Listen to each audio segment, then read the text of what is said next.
ओम नमः शिवाय। जय श्री राम। राधे राधे मित्रों, कैसे आप सभी लोग। आशा करता हूँ हमेशा की तरह आप लोग कुशल मंगल से होंगे, अच्छे से होंगे, स्वस्थ होंगे, दूसरों की सहायता कर रहे होंगे और अपने परिवारजनों मित्रों के साथ खुशी खुशी प्रसन्नचित्त होकर जीवन व्यतीत कर रहे होंगे। तो मैं अंकित आप सभी लोगों का आपके अपने चैनल में हार्दिक स्वागत करता हूं, अभिनंदन करता हूं। दोस्तों, आज आपके सामने फिर से प्रस्तुत हूं। जैसा कि हम लोग प्रतिदिन ये पुस्तक है दोस्तों, सनातन हिंदू धर्म प्रश्नोत्तरी, जो कि प्रेमाचार्य शास्त्री जी द्वारा जो पंचानन शास्त्रार्थ है, शास्त्रा पंचानन है, उनके द्वारा ये लिखित है। तो सनातन हिंदू धर्म से रिलेटेड विभिन्न विषयों पर प्रश्नों के उन्होंने उत्तर दिए हैं, जो लोगों के मन में चलते रहते हैं। ठीक है, हमारी संस्कृति परंपरा, हमारे धर्म ग्रंथों को लेकर, तो वो सारे चीजें इसके अंदर समाहित हैं। तो उसी क्रम में आज हम लोग जो है दूसरे अध्याय के एक और टॉपिक के बारे में डिस्कस करेंगे। तो जो आज के टॉपिक रहेंगे दोस्तों, वो मैं आप लोगों को बता देता हूँ। वो टॉपिक रहेंगे उपनिषद, वेदांग, दर्शन शास्त्र और स्मृति। ये 4 टॉपिक पे आज हम लोग चर्चा करेंगे। इससे पहले ऑलरेडी मैं वेद पे और सनातन धर्म और हिंदू धर्म से रिलेटेड प्रश्नों के उत्तर आप लोगों को इस पुस्तक के माध्यम से सुना चुका हूँ। तो कृपया आप जाके उस वीडियो को जरूर से देखें। वीडियो सेक्शन में जाके आपको वीडियोस मिल जाएंगी। तो चलिए भगवान का ध्यान करते हैं। प्रथम पूज्य आराध्य हमारे श्री गणेश जी को, और उसके बाद हम लोग इसको स्टार्ट करेंगे। तो वक्रतुंड महाकाय सूर्यकोटि समप्रभा निर्विघ्नं कुरु मे देव सर्वकार्येषु सर्वदा। जय श्री गणपति बप्पा मोरया। तुमेव माता च पिता तुमेव बंधु च सखा तुमेव विद्या द्रविणम तुमेव सर्वम मम देव देवो। जय श्री गणपति बप्पा मोरया। चलिए स्टार्ट करते हैं। तो दोस्तों, ये पुस्तक है हमारी सनातन हिंदू धर्म प्रश्नोत्तरी, प्रेमाचार्य शास्त्री जी द्वारा लिखित है। तो आज हम लोग जानेंगे, सबसे पहले हम लोग उपनिषद के बारे में चर्चा करेंगे।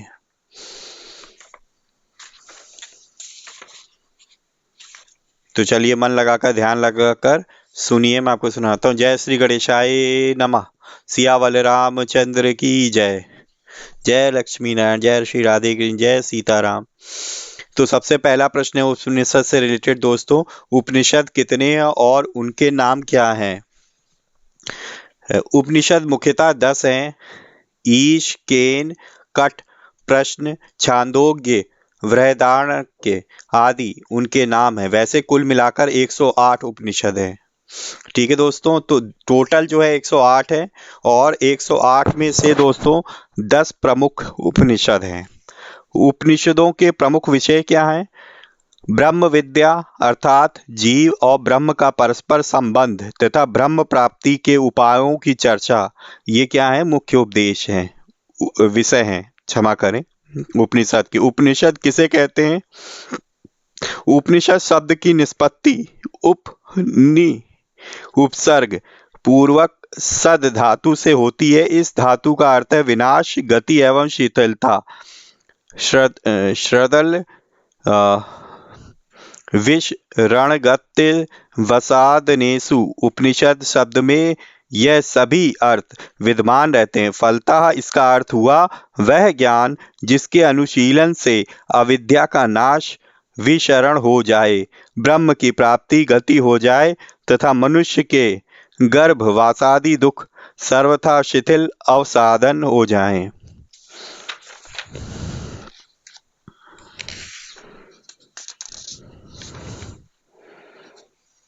कुछ व्याख्याकारों ने उपगम्य निषीदते ब्रह्म के समीप ले जाकर बैठा देने वाली ऐसा अंतर्भावित यंत्र अर्थ भी उपनिषद शब्द का किया है। कोई भी अर्थ हो, उपनिषद वास्तव में वह ब्रह्म विद्या है जो उचित रीति से स्वाध्याय, मनन, अनुशीलन और व्यवहार में आने के बाद मनुष्य को अहम ब्रह्मास्मि उक्ति का अधिकारी बना देती है। तो ये उपनिषद के थे। अब दोस्तों यहाँ से दूसरा टॉपिक स्टार्ट होता है, वेदांग।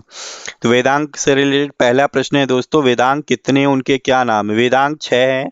शिक्षा, कल्प, व्याकरण, निरुक्त, छंदा और ज्योतिष। शिक्षा में क्या विषय है, उसके रचयिता कौन है? वैदिक स्वरों और व्यंजनों के उच्चारण की विशिष्ट प्रक्रिया समझाना शिक्षा का विषय है। याज्ञवल्क्य, पाणिनि आदि महर्षि इसके रचयिता हैं। शिक्षा का क्या अर्थ है? शिक्षा के व्युत्पत्ति लभ्य अर्थ का विचार करते हुए आचार्य सायण ने ऋग्वेद भाष्य भूमिका पृष्ठ 69 में इस प्रकार लिखा है। यहाँ पे जिसका अर्थ मैं बता रहा हूँ आपको, ध्यान से सुनिए। स्वर, वर्ण आदि के उच्चारण प्रकारों की शिक्षा जिससे प्राप्त होती है उस विद्या का नाम ही शिक्षा है। वेदांगों में शिक्षा का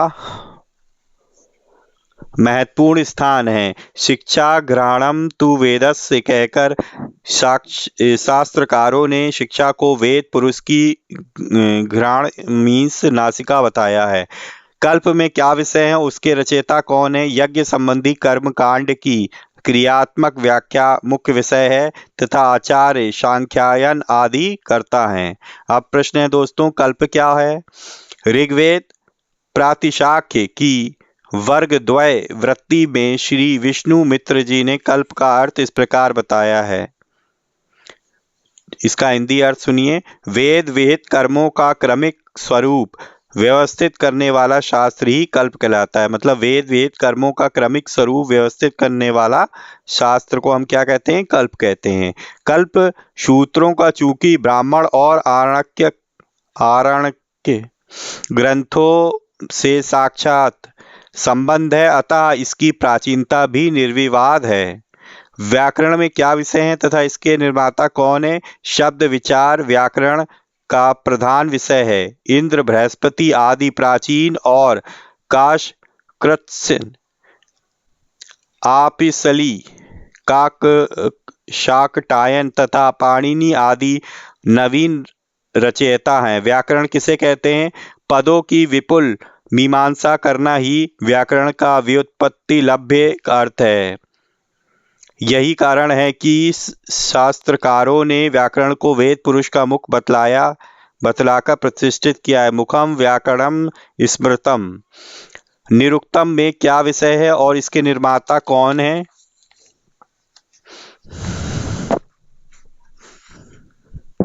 निरुक्त में वैदिक शब्दों का निर्वचन बताया गया है।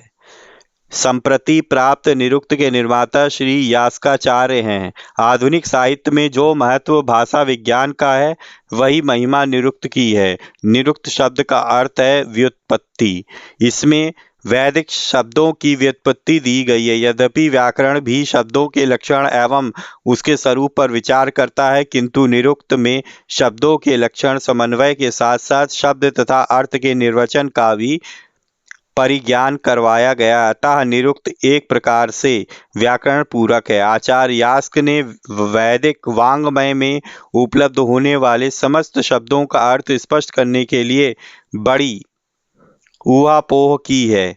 उनका कहना है कि सभी शब्द सार्थक है, निरर्थक कोई भी नहीं। प्रयत्न करने पर सभी शब्दों का अर्थावबोध हो सकता है। वेद के जिन कतिपय शब्दों का अर्थ स्पष्ट नहीं होता, उनको समझने का सतत उद्योग करना चाहिए।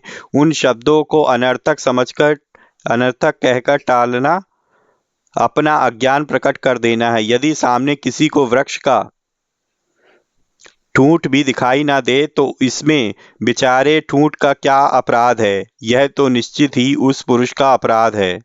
निरुक्त में शब्दों का धातुओं के साथ संबंध स्थापित करके अर्थ परिज्ञान की मौलिक पद्धति स्थापित की गई है।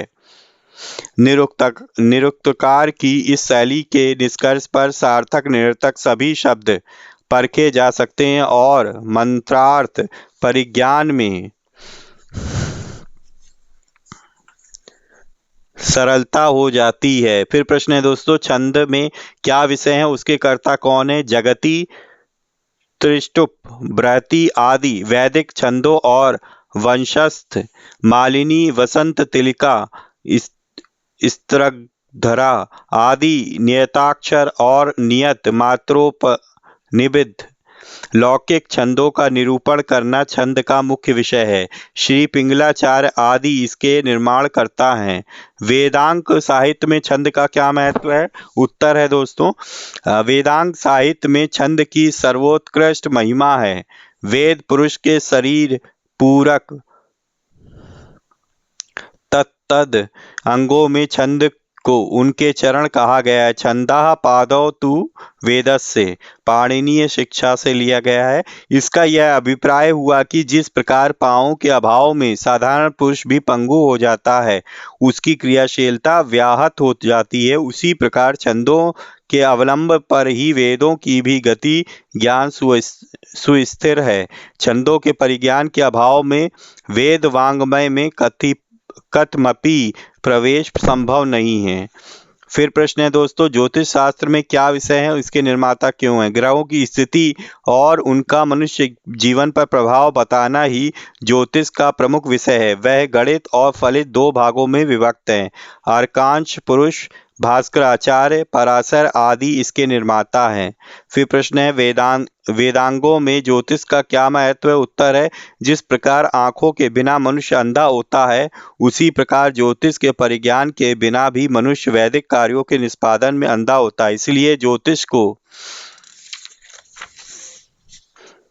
वेद पुरुष का चक्षु कहा गया है। ज्योतिषा मयनम चक्षु। वेदांगों का क्या महत्व है और क्यों है? वेदांग वेद पुरुष के अंग माने गए हैं। शिक्षा, घ्राण, नासिका, कल्प दोनों हाथ और व्याकरण को मुख बोला गया है। निरुक्त को कर्ण, छंद को दोनों चरण और ज्योतिष नेत्र। मतलब उन्होंने वेद के जो भी अंग हैं, ठीक है, उसको मनुष्य के अंगों से निरूपित किया है। इंडिकेशन किया है कि अगर शिक्षा है वो हमारी घ्राण नासिका की तरह है, ठीक है, और कल्प है वो हमारे एक तरीके से दोनों हाथ हैं, और व्याकरण मुख है, और निरुक्त क्या है? कर्ण है, और छंद क्या है? दोनों चरण है, और ज्योतिष क्या है? नेत्र हैं। जैसे अंगों के माध्यम से ही अंगी का ज्ञान हो पाता है, उसी प्रकार वेदांगों के द्वारा ही वेद समझ में आ पाते हैं। नेक्स्ट टॉपिक है दोस्तों, दर्शन शास्त्र। इसका पहला प्रश्न है दोस्तों इससे रिलेटेड, दर्शन शास्त्र कितने हैं, उनके नाम क्या है? दर्शन शास्त्र 6 हैं। तो 6 कौन कौन से? मीमांसा, सांख्य, योग, न्याय, वेदांत और वैशेषिक। पहला है दोस्तों मीमांस, दूसरा है सांख्य, तीसरा है योग, चौथा है न्याय, पांचवा है वेदांत और छठा है वैशेषिक। नेक्स्ट प्रश्न है दोस्तों, मीमांसा में क्या विषय है और उसे किसने बनाया? यज्ञ संबंधी कर्मकांड का निरूपण मीमांसा का प्रमुख विषय है। तो अगर कहीं भी बात आती है यज्ञ संबंधी कोई कर्मकांड हो रहा है, कि वो मीमांसा से रिलेटेड है। आचार्य जैमिनी इसके रचयिता हैं। यह दर्शन पूर्व मीमांसा के नाम से विख्यात है। फिर नेक्स्ट प्रश्न है दोस्तों, सांख्य दर्शन में क्या विषय है और उसके रचयिता कौन है? प्रकृति और पुरुष का भेद बताना और सृष्टि के मूल तत्वों की चर्चा सांख्य का प्रधान विषय है। श्री कपिल देव इसके निर्माता हैं। तो जहाँ पे प्रकृति और पुरुष का बारे में आता है, उनके बारे में भेद बताया गया, सृष्टि के मूल तत्वों की जहाँ पे विचार होता है, उनकी चर्चा होती है, वो हमारे पास सांख्य दर्शन से संबंधित है, जिसको कि कपिल देव ने बनाया है। नेक्स्ट हमारे पास प्रश्न है दोस्तों, योग में क्या विषय है और इसके कर्ता कौन है? योग क्रियाएं और शरीर की अंतः शुद्धि बताना योग दर्शन का मुख्य ध्येय है। महर्षि पतंजलि इसके निर्माता हैं। नेक्स्ट प्रश्न है, न्याय में क्या विषय है और इसे किसने बनाया? प्रकृति 16 पदार्थों की तर्क शैली में विवेचना न्याय का विषय है। महर्षि गौतम इसके निर्माता हैं। फिर प्रश्न है दोस्तों, वेदांग का विषय क्या है और कौन इसके रचयिता है? उत्तर है, जीव और ब्रह्म के परस्पर संबंधों की चर्चा वेदांगों का प्रमुख विषय है। जीव और ब्रह्म के बीच में कैसे संबंध है ना, उसकी जो चर्चा हो है वो वेदांगों का प्रमुख विषय है। श्री वेद व्यास इसके रचयिता हैं। इसे उत्तर मीमांसा भी कहते हैं।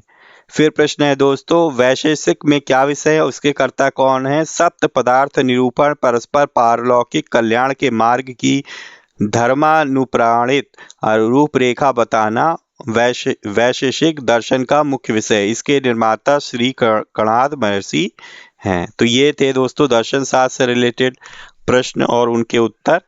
और अब हमारे पास स्टार्ट होता है स्मृति। स्मृति से रिलेटेड प्रश्न है पहला, स्मृतियां कितनी होती है, उनके रचयिता कौन है? स्मृति मुख्यतः 20 हैं।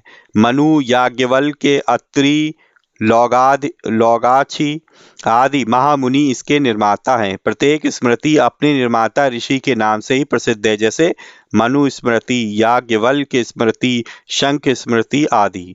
नेक्स्ट प्रश्न है दोस्तों, स्मृतियों के क्या विषय हैं? उत्तर है